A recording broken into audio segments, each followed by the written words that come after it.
Mwanamke mmoja aliwahi kuolewa na familia tajiri na kumwacha bila huruma mwanaume aliyempenda kwa miaka mingi. Hakuwahi kutaraji kwamba siku moja angerudi tena katika maisha yake akiwa mpenzi wa kahaba mmoja. Akiwa na hofu kwamba huenda amemchagua mwanamke huyo ili kulipiza kisasi kwake, alifanya kila njia kuharibu uhusiano wao, hata kutishia kujiua mwenyewe. Lakini licha ya kung'ang'ania kwake, mwanaume huyo Manlu hakutikisika hata kidogo. Badala yake alimwonya asirudie tena kumuumiza mpenzi wake, vinginevyo angefichua siri zake zote za giza. Inabainika kuwa miaka 6 iliyopita mwanamke huyo alimuua mtu kwa bahati mbaya, na Malu alibeba lawama hiyo na kwenda gerezani kwa ajili yake. Lakini Malu alipokuwa gerezani, yeye aliolewa na mwanaume wake wa sasa tajiri. Sasa hivi ana wasiwasi kuwa Malu anaweza kuharibu maisha yake ya kitajiri aliyoyatengeneza kwa muda mrefu. Aliwaonga wauni wa mtaa huo wampige Malu, na pia alimpa mpenzi wake Enki picha zao za zamani za kimapenzi, akijua kuwa Enki alikuwa ni mwenye moyo mgumu na mwenye kiburi ambaye asingeweza kumsamehe na kumwacha mara moja. Lakini Enki alipogundua ukweli, badala ya kumchukia Malu, alihisi maumivu na huruma kwa maisha yake ya kusikitisha. Alimpeleka mahali walipokutana kwa mara ya kwanza, akisema kwa kuwa hadithi yao ilianza hapo, basi napaswa pia kuishia hapo. Alimwambia kuwa anataka kuachana naye. Alikiri kuwa mwanzoni alimpenda kama mchezo, lakini tofauti ya hali yao ya maisha ilimfanya kuhisi kutokuwa salama na mwenye mashaka. Alimwambia Malu kwamba anatakiwa aishi kwa furaha, na hata mwisho wa yote hakutaka abebe hatia moyoni mwake. Malu hakuweza kuelewa kwa nini mwanamke ambaye jana alisema anataka kuishi naye milele leo alikuwa akimchukia ghafla. Malu hakumzuia kwa sababu alihisi hana haki ya kufanya hivyo. Lakini Enki alipoondoka, moyo wake ulijaa maumivu makali. Enki aliporudi nyumbani, mwenyekiti wa familia alimfungia ndani. Bila shaka yote haya yalikuwa mpango wa yule mwanamke. Alimwambia Enki kuwa kwa sababu yake Malu alikuwa amepigwa vibaya na mwenyekiti, na kama asingeachana haraka Malu angeweza kufa. Ukweli ni kwamba baada ya kuachana siku iliyopita, Malu alivamiwa na kupigwa na wahuni waliotumwa na mwanamke huyo. Moyoni mwake alisema kama hatakuwa na Malu, basi hakuna mwingine angekuwa naye.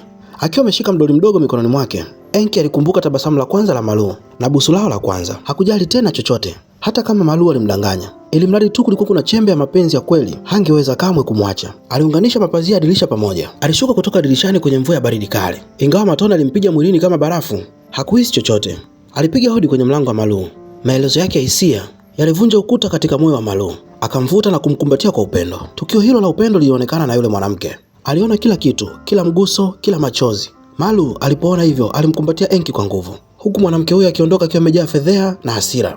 Muda mfupi baadaye, wakili Ann anakuja na taarifa za kustusha. Mwenyekiti alikuwa ameona video yake asili akiwa na wakili huyo. Mwenyekiti hakuweza kuvumilia usaliti huo kutoka kwa watu waliowaamini sana. Alimwamuru Junhe awapeleke wote gerezani ili kumfungulia Enki njia bila vikwazo. Mwanasheria alisema kuwa mwenyekiti ambadilisha usia wake kwa siri. Urithi wake wote utaenda kwa Enki, sio yeye wala mtoto wake ambaye atapata hata senti moja, akiwa hawezi kukubali kwamba kila kitu alichokipigania kilikuwa kimepotea bure. Mwanamke huyo akapanga mpango mwingine wa kikatili. Angetumia upendo wa Enki kwa Malu kuweka mtego ili kumlazimisha Malu arudi upande wake ili amsaidie kurudisha kila kitu. Alimpigia simu Malu akijifanya kuwa kaka yake alitaka kumuua. Akavunja chupa kwenye kioo ili kuonesha kama kuna vurugu kubwa. Alijua kuwa tangu totoni kaka yake alikuwa akimpiga mara kwa mara, na kila wakati Malu alikuwa akimlinda. Alijua kuwa atafanya hivyo na wakati huo. Kisha akamtumia message Enki akisema kuwa yeye na Malu wapo wanakula chakula pamoja. Ingawa Enki tayari alijua historia yao, moyo wake bado uliuma. Manlu ingawa alijua kabisa huu ni mtego, lakini bado alienda huko. Mwanamke huyo alipiga magoti akilia, huku akikiri majuto yake, jinsi alivyotamani asingemwacha Malu na kujuta kuwatuma watu wampige. Malu alisimama kimya tu akiangalia maigizo yake, lakini nje ya mlango Enki alifika na kusikia kila kitu. Kwa mshtuko mkubwa, ilisikika kana kwamba Malu hakuwahi kumpenda hata kidogo. Akaondoka akiwa amevunjika moyo kabisa, mwili wake ukitetemeka na damu ikiganda kwenye mishipa yake. Enki asichokijua ni kwamba Malu alikuwa amempenda tayari kwa dhati. Baada ya Enki kuondoka, Malu alikata kabisa uhusiano na yule mwanamke. Alipoona Enki anaondoka, alitambua kuwa huu ulikuwa mtego mwingine. Ingawa alitaka kulipiza kisasi, aligundua amemuumiza mtu pekee aliyepaswa kumlinda. Alijua ni wakati wa kumaliza kila kitu. Hata bila msaada wa Malu, mwanamke huyo bado alikuwa na karata moja ya mwisho, ushahidi wa shughuli haramu za Taishan Group. Alipanga kuutumia kumshawishi mwenyekiti abadili tena wosia wake. Lakini mzee huyo alipata mshtuko wa moyo ghafla kutokana na hasira kali. Mwanamke huyo hakutaka afya, alitaka pesa tu. Alitaka kupiga simu kuomba msaada, lakini mwanasheria alizuia na kusema hiyo ndio ilikuwa nafasi yao ya mwisho. Kwa kuwa mwenyekiti amekufa, angekuwa mrithi mkuu wa kwanza. Maneno hayo yalimfanya asite, lakini baadaye alikubali. Ghafla mwanasheria huyo aligundua kuwa simu ya mwenyekiti bado ilikuwa hewani. Kumbe alikuwa anaongea na Junhe muda wote. Mwanasheria akamwambia Junhe kuwa baba yake ndiye alisababisha kifo cha mama wa Enki, na alimwonya kwamba kama akitaka baba yake azikwe kwa amani, basi lazima afiche siri hiyo milele. Wakati huo huo, Malu hatimaye alimkuta Enki kando ya bahari. Alimwambia kwamba tangu mwanzo alikuwa akimdanganya, na kwa ukatili akasema kuwa alimpenda tu yule mwanamke mwingine, na kwamba uhusiano wake na Enki ulikuwa kwa ajili ya faida tu, si mapenzi. Enki alikataa kuamini maneno hayo. akamsihi aondoke naye waende mahali ambapo hakuna mtu angewajua waanze maisha pamoja. Lakini Manlu alimsukuma na kusema kwamba Zaksu tayari amekubali kwa upande wake, hivyo Enki hakuwa na maana yoyote kwake. Maneno ya Manlu yalimchoma kama sindano ndani ya moyo wake, ya kuumiza na yasiyo na huruma. Manlu naye alikuwa kwenye maumivu makubwa sana, kwa sababu ndani ya moyo wake alikuwa tayari ameshampenda Enki. Alijua lakini kama Enki atakaa upande wake, Zangchi ambaye alikuwa ni mwenye wivu na kichaa angeendelea kuwa katili zaidi na kumuumiza. Baadaye Enki anapokea ujumbe kutoka kwa Junhae ukisema kuwa baba yake amefariki ghafla. Hakuamini kabisa. Baba yake alikuwa ni mzima kabisa alipokuwa ameondoka. Kwa muda mfupi tu, upendo na familia vyote vimeondoka. Enki akabakia hana kitu. Akiwa katika hali ya kukata tamaa, aligeuza gari yake na ghafla akamwona Malu upande wa pili wa barabara. Malu aliona machozi ya kukata tamaa machoni mwa Enki kabla hajaendesha gari moja kwa moja kuelekea kwake. Lakini Malu hakukwepa, alikuwa tayari kupokea mwisho wake. Mwaka mmoja baadaye Enki alipotea hospitali, huku Zakshi akiwa mtawala halisi wa Taishan Group. Yunheng akiwa bize na kifo cha baba yake, hakuwa na muda kuingilia mambo ya Zakshi wala Malu. Malu alianza maisha mapya kama tapeli wa kitaalamu ili kupata pesa za matibabu ya dada yake. Aliuza dhamiri yake, aliwadanganya watu, alivunja familia nyingi na hata wengine walijinyonga kwa sababu ya utapeli wake. Lakini hakuhisi hatia hata kidogo. Alisema ilikuwa kosa lao wenyewe kuwa wajinga na kuamini kirahisi. Dada yake alikasirika sana alivyoona jinsi alivyobadilika. Alisema heri angebaki na kaka yake wa zamani kuliko mwanaume huyu asiye na moyo. Zaiji alihisi kuwa Malu amegeuka kuwa ganda tupu la mwanadamu, maiti iliyotembea bila sababu za kuishi. Hakuwahi kuwa hivyo wakati wa matatizo ya zamani. Zaiji hakujua yote alikuwa amepitia. Alitamani angerudi kuwa Malu wa zamani. Malu alisikiliza kimya bila kujibu. Wakati huo Zaishi alikuwa mwenyekiti wa muda wa kampuni. Historia yake ya kuwa mchepuko bado ilimfanya achekwe na wanawake wa tabaka la juu. Siku moja aliingia kwenye chumba cha zamani cha Enki. Aliangalia picha zake na kuapa moyoni kuwa asingemruhusu Enki kurudi na kuharibu kila kitu alichopigania kwa miaka mingi. Aliwaamuru watumishi waondoe vitu vya Enki asubuhi iliyofuata na kubadilisha chumba hicho kuwa sehemu ya kuchezea mtoto wake.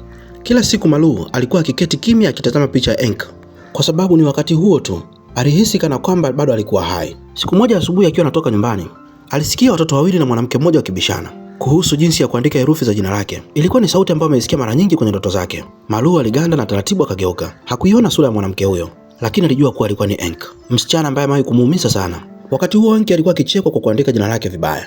Malu alichukua kalamu na kuandika herufi sahihi ukutani. Enki aliinua macho yake na kumwona. Alimtazama tena na tena kabla ya kusema anamtambua. Alisema kuwa yeye ni Jiang Malu. Alifurahi sana na kutoa kamera yake akimuonyesha picha zao za pamoja. Alisema alipata ajali ya gari na kupoteza kumbukumbu. Kitu pekee ambacho alikuwa anakumbuka ni jina lake na jina la Malu. Alikuwa amesahau kila kitu kingine. Lakini alipomwona Malu, moyo wake ulimwambia kuwa lazima aliwahi kumpenda sana. Malu alisimama kimya. Hakuweza hata kujibu alipouliza kama kweli waliwahi kupendana. Enki anakumbuka wema wake tu, si maumivu aliyowahi kumpa. Wakati huo Sekretari Chuan anafika na kuvunja ukimya ule wa aibu. Inakuja kugundulika kuwa baada ya ajali ya gari, Malu na Jingheng waliogopa kwamba Zangshi angeweza kumdhuru tena, hivyo kwa siri walimpeleka sehemu salama kwa matibabu. Leo Chuan alikuja kumtafuta Malu akitumai angeweza kumsaidia Enki kurudisha kumbukumbu zake. Enki alienda nyumbani kwa Malu.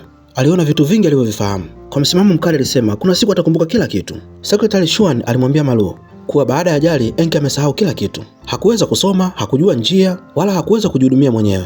Pia alimwambia kuwa kifo cha babake Enki bila shaka kilihusiana na Zaishi. Malu alisikiliza kimya akiwa amejaa hatia. Alijua kuwa yeye ndo sababu ya mateso ya Enki, na kama angeendelea kwa karibu naye, kurejea kwa kumbukumbu kungemletea maumivu zaidi. Kwa sauti isiyo na hisia alimwambia Enki kuwa hawakuwahi kuwa wapenzi, bali watu waliowahi kusaidiana tu. Alisema alikuwa bize na hakutaka kupoteza muda wake kwa mtu asiye muhimu.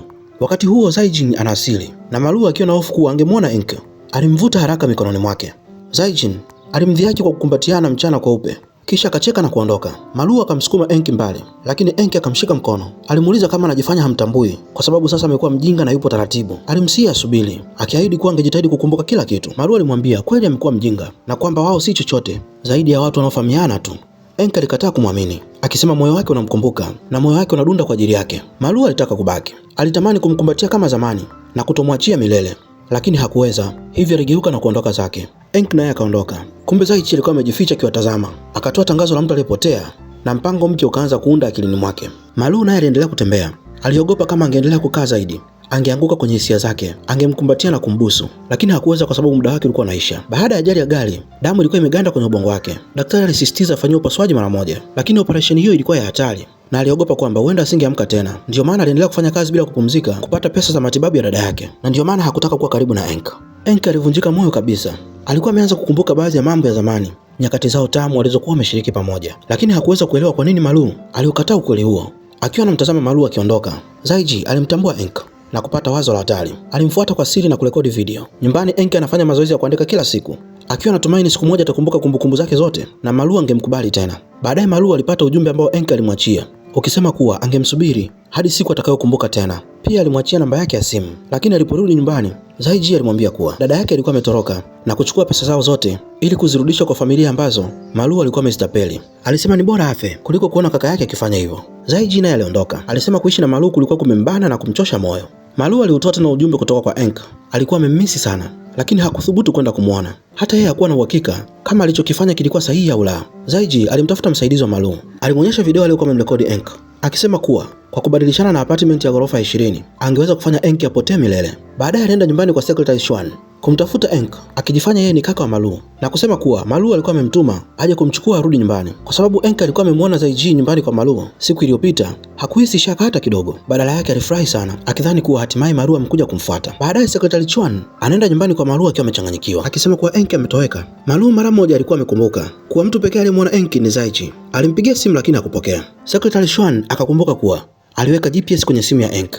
Malu alichukua simu hiyo na kukimbia nje haraka, kifua chake kikiwa kimejaa hofu. Aliogopa kwamba Zaiji asija kumuumiza Echi.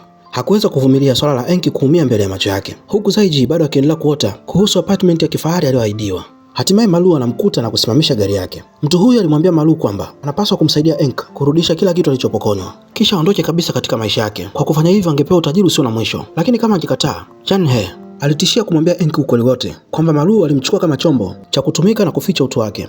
Malu aliogopa sana kile Enki angefanya baada ya kugundua ukweli wote. Wakati huo huo, Zaishi aliwasili nyumbani kwa Malu. Sasa hivi alikuwa na mali na nguvu kuliko alivyowahi kuota, lakini hakuna hata kimoja kilichompa furaha, kwa sababu alimpoteza mwanaume alikuwa anampenda sana. Alipoingia ndani, nyumba ilikuwa tupu, imejaa vumbi na ukimya, na alisimama hapo akiwa mpweke na aliyepotea. Wakati huo Malu alikuwa mbali na Enki na alimshika mkono wake kwa nguvu. Wakati huo huo, macho ya Malu yalijaa hazama. Aliamua kuwa angemsaidia Enki kurudisha kila kilichokuwa haki yake. Yule mwanamke aliyepata utajiri, mamlaka na hadhi alipoteza mengi sana njiani: wema wake, usafi wa moyo wake na hata mwanaume aliyempenda.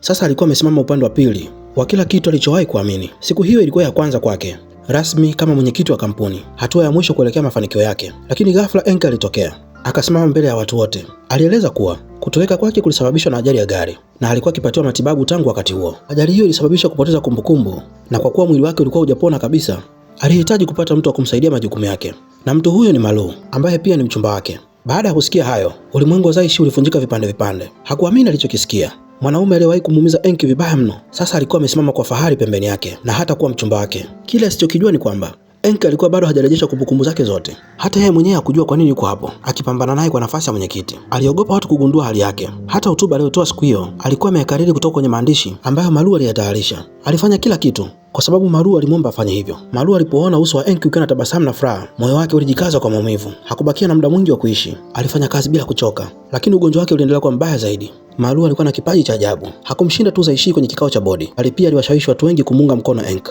Hata Chun He alivutiwa na kauli yake. Wakati huo wakili alipata daftari dogo nyumbani kwa Secretary Xuan lililojaa maandishi mengi ya kitoto na makosa mengi ya tarakimu. Mwisho wa daftari hilo kuliandikwa, nitasubiri siku utakayonikumbuka tena, likiwa limesainiwa na Jun He. Alifikiria kuhusu tatizo la Enki kupoteza kumbukumbu. Wakili alianza kuwa na wasiwasi, huenda Enki alikuwa ameathirika. Alimtoa Secretary Xuan nje na akabakia peke yake na Enki. Alimpa lile daftari na kumuuliza kwa nini alikuwa akitumia kitu kilichoandikwa kama diary ya mtoto yenye makosa mengi ya spelling. Enki alidanganya na kusema kuwa hayo yalikuwa ni madhara ya ajali ya gari, lakini alikuwa akiendelea kupona polepole. Mwanasheria alimwambia athibitishe hilo kwa kusema jina lake mwenyewe, huku akiongeza kwamba zamani alikuwa msaidizi mwaminifu wa mwenyekiti na alikuja kumlinda. Enki akaganda, hakumjua mwanaume huyo ni nani, na maswali yake yalimfanya ahisi pressure kubwa. Lakini akakumbuka kwamba Malu aliwahi kumwonyesha picha mtu huyo kabla, hivyo akachukua kalamu na kuandika, wewe ni mtu mbaya. Kisha akasimama na kuondoka. Aliporudi nyumbani, dada yake alimuuliza kama aliwahi kusafiri pamoja na Malu. Enki aliinama kwa huzuni na kusema hapana, hakumbuki. Dada yake alimtia moyo, akasema amwombe Malu aende safari kwa pamoja, kwa sababu wakati mwingine watu wawili wanaposafiri kwa pamoja hujikuta wakigundua upya hisia zao na kuingia tena kwenye mapenzi. Dada yake alitabasamu na kusema safari huwafanya watu wagundue hisia zao za kweli, na huenda wangesafiri pamoja, Enki angeweza kuhisi furaha tena. Enki akatikisa kichwa kwa upole akiwa bado hana uhakika. Lakini nje ya chumba Malu alikuwa amesimama akisikiliza. Tabasamu dogo likaonekana usoni mwake, huku moyo wake ukianza kujawa na hamu. Asubuhi inayofuata Enki anaamka, machozi yakaanza kujaza moyo wake alipogundua kilichokuwa kimetokea. Malu alikuwa ametimiza ombi la dada yake. Alikuwa amempeleka Enki safarini, safari ya kweli, wao wawili tu, ili waanze maisha mapya pamoja. Na hapa ndo unakuwa mwisho wa movie yetu hii kwa leo. Hadithi hii inatufundisha mambo mengi sana kuhusu maisha, mapenzi, tamaa na msamaha. Mapenzi ya kweli hayawezi kufutwa kirahisi. Ingawa Malu na Enk walipitia maumivu, udanganyifu na kutengana, lakini mioyo yao iliendelea kurudiana. Ndugu mtazamaji, niambie umejifunza nini kutoka kwenye story hii hapo chini kwenye comment. Ulikuwa nami mwanzo mpaka mwisho, kaka Chotara. Kwa sasa sina la ziada, hadi wakati mwingine, bye.